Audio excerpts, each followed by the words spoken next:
সিফিয়ারদের লাইফটাই এমন।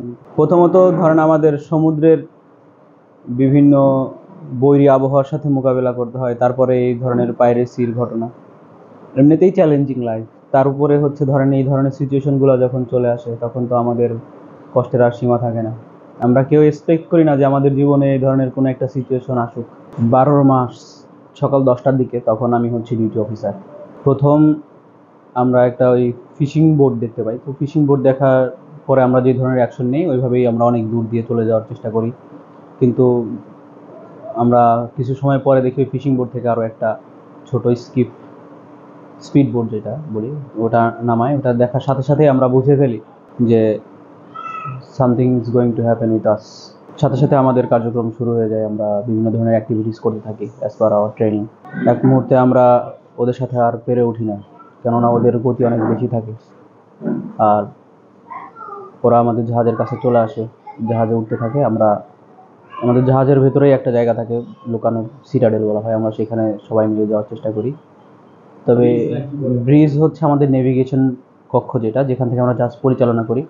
আর সিটাডেল হচ্ছে এই ধরনের কোনো পরিস্থিতি হলে সেখানে লুকানোর জায়গা জাহাজের। ওই সিটাডেলে আমরা ওইখানে যাওয়ার চেষ্টা করি, কিন্তু আমাদের মধ্যে থেকে একজন, ওরা ব্রিজে সে আসতে পারেনি। ব্রিজে কিছু কাজকর্ম থেকে থাকে, কোনো ইনসিডেন্ট হলে কিছু কাজকর্ম করতে হয়, সেগুলো করতে করতে ওরা ব্রিজে চলে আসে এবং তাকে আটক করে ফেলে। তাকে আটক করে ফেলার পরে আমাদের ক্যাপ্টেনকে ডেকে নেয় এবং ক্যাপ্টেন আমাদেরকে সবাইকে তখন ব্রিজে চলে যাওয়ার জন্য বলে। জাহাজে যখন অনবোর্ড হয় তখন ওরা আনন্দ উল্লাস করে থাকে, ফায়ার করে। ওদের সবার কাছে AK-47 M16 রকেট লঞ্চার ছিল। তারপরে হচ্ছে যখন আমরা ব্রিজে চলে আসলাম সবাই, আমাদেরকে জিম্মি করে ফেললো, তখনও আবার ওরা ফায়ার করতে থাকে। আর ফায়ার করার প্রতিটা মুহূর্তে একজন মানুষের সামনে একটা ধরেন AK-47 নিয়ে ওরা ফায়ার করতেছে এবং আমাদের দিকে কেউ কেউ তাক করে আছে লোডেড। যখন শব্দ হচ্ছে যে ওরা লোড করতেছে তখন উৎকণ্ঠাটা কেমন হয় আপনি চিন্তা করে দেখেন, যে একজন মানুষ এই বুঝি আমার জীবনটা চলে যাচ্ছে। যেহেতু আমরা মুসলিম ধর্মাবলম্বী, আমরা সবাই আল্লাহর কাছে ক্ষমা চেয়ে নিচ্ছি। আমাদের পরিস্থিতিটা এমন যে হয়তো এটা আমাদের জন্য শেষ দিন, দ্বিতীয় রোজা। তা আলহামদুলিল্লাহ ওই সময় আমরা আস্তে আস্তে স্বাভাবিক হওয়ার চেষ্টা করি। ওরা আমাদের থেকে আমাদের ইনফরমেশন, আমাদের জিনিসপত্রগুলো ওরা আস্তে আস্তে নিয়ে নিতে থাকে, যেমন মোবাইল ফোন বা এগুলো ওরা নিতে থাকে। আমাদের সবাইকে ব্রিজেই বন্দি রাখে। ব্রিজ থেকে আমরা প্রথমত নামার সুযোগ পাই নাই, সবাই আমরা ব্রিজেই। এবং আমাদের মোবাইল নিয়ে যাওয়ার পরে তখন আমাদের মধ্যে আর এক ধরনের আতঙ্ক যে আমরা যোগাযোগ করতে পারবো কিনা। কিন্তু আমাদের মধ্যে কারো একাধিক ফোন থাকার কারণে, যেমন আমার নিজের কাছেও ছিল, আমরা ফোনগুলো লুকাই। ওই 2-4টা ফোন যাদের কাছে ছিল, এটা দিয়ে আমরা সবাই, যেহেতু জাহাজের ওয়াইফাই ছিল, ওইটা দিয়ে আমরা যোগাযোগ করার চেষ্টা করি। আপনাদেরকে জানাই, প্রথমে আমার বড় ভাইকে আমি কল দিই, কেননা বাবাকে কল দিলে বাবা হয়তো সহ্য করতে পারবে না, কেন এমনিতেই সে বয়স্ক লোক। ভাইকে জানাই, কিন্তু ভাই বাবাকে জানায়।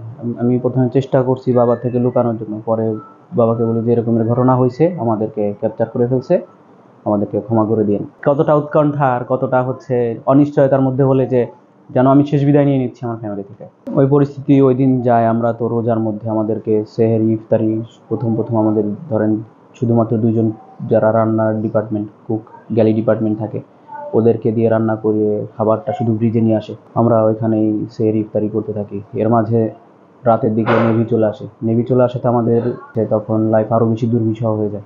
নেভি আসার পরেও ওরা তখন এমন একটা মানে হচ্ছে আমাদের সাথে বিহেভ করতে থাকে যেন আমরা ওদের শক্তি। কেমন শক্তি? নেভি ওদের দিকে গুলি তাক করে আসে, ওরা আমাদের দিকে করে আসে।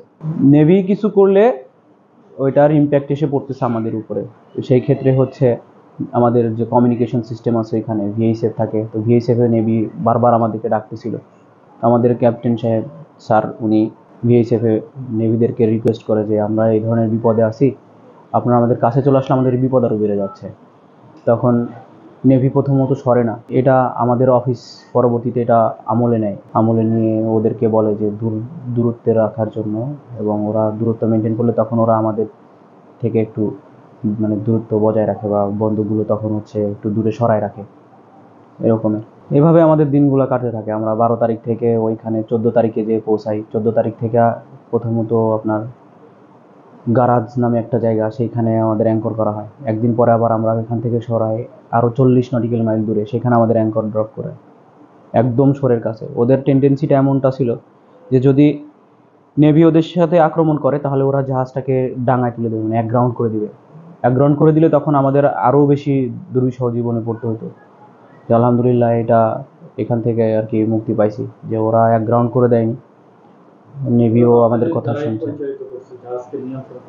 হ্যাঁ, ওরা তো ওই ধরনের নেভিগেটর না।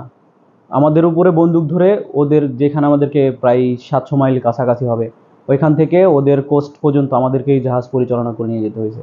তারপর এক অ্যাঙ্কর স্টেশন থেকে আর এক জায়গাতে, গারাজ থেকে আর একটা জায়গাতে নিয়ে সেটা আমাদেরকে পরিচালনা করতে হয়েছে। তো এখন আমরা এখানে বাধ্য হচ্ছি। ওই জাহাজ ওইখানে নিয়ে যাওয়ার পরে প্রথমত ওরা 12 জনের মতো হচ্ছে আমাদেরকে ক্যাপচার করে। যখন ওদের প্রথম যেখানে আমাদেরকে অ্যাঙ্কর করায় ওখানে আরও প্রায় 35 জন, 35 থেকে 40 জন, এবং ফাইনালি আমাদের যেখানে অ্যাঙ্কর করা এখানে ওরা 65 জন টোটাল দস্যু আসে, এবং সেখানে মেশিন গান থেকে শুরু করে অনেক হেভি, ওরা মানে যুদ্ধজাহাজের সাথে মোকাবেলা করবে এরকমের প্রস্তুতি ওরা ওইখানে গ্রহণ করে, এত ভারী ভারী অস্ত্র।